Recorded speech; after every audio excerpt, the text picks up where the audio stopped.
Hey guys, what's up? Stephen here, and we're back to another Roblox tutorial.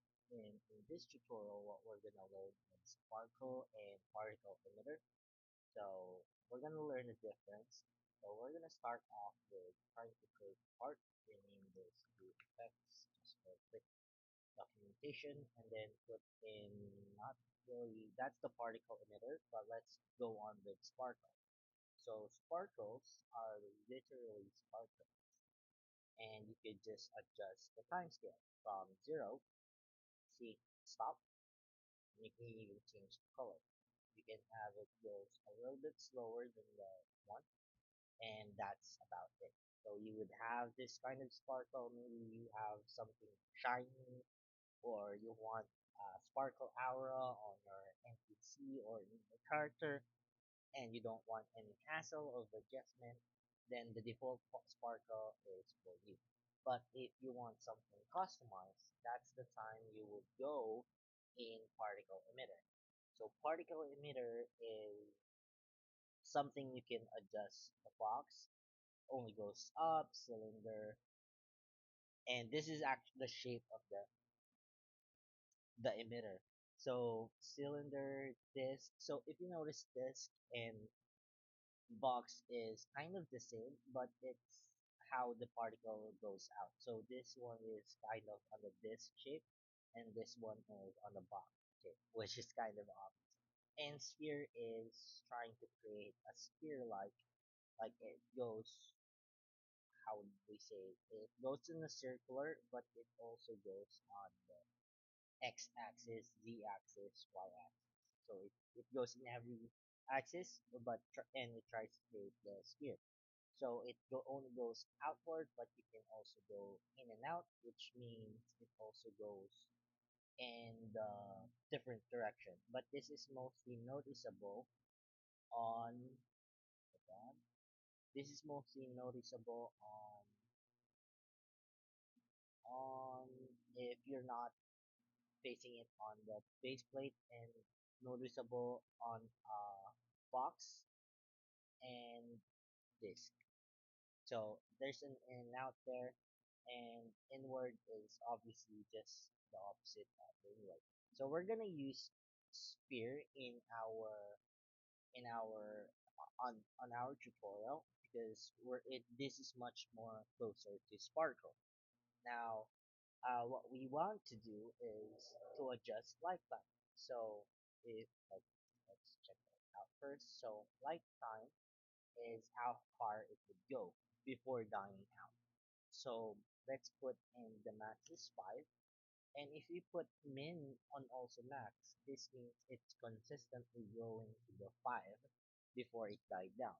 But let's say we put in 3, that this means that before it goes here, some particles died down around here, if you notice that.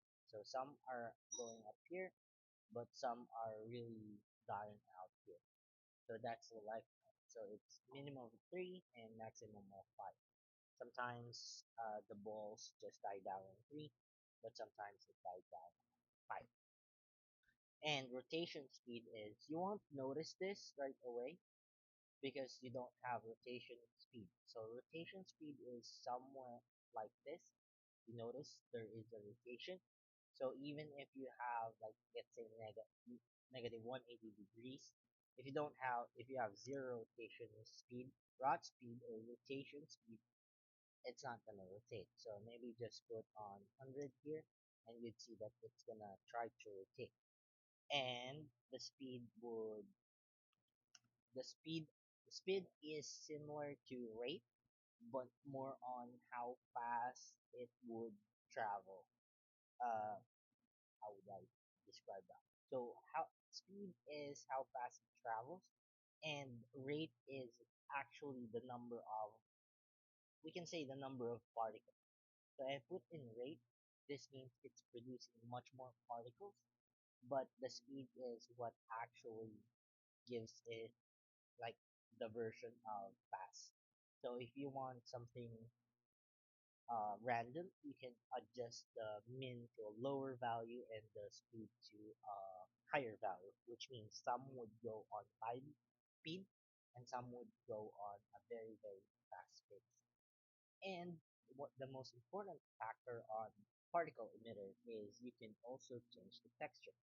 So let's just use this base plate for example because this has texture.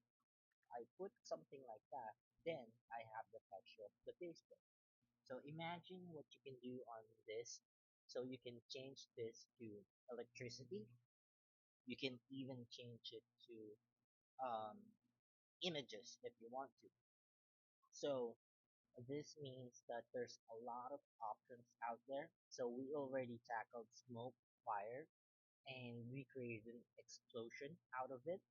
And then plus this with a particle emitter of electricity, then you have an electricity going out. So imagine how you can do something on your particle emitter. You can even have glowing lights. And a most good factor on it is if you enlarge the part, then every part of that part is doing a particle emitter.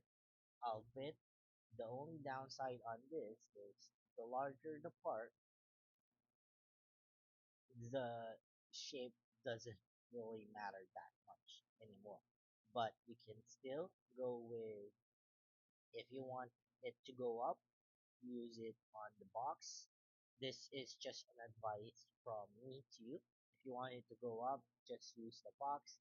If you want it to go down, just use the disc. And if you want it to go sideways, just use the sphere. Sphere, then outward. So sideways, sphere outward, and then if you want it to go up, box outward.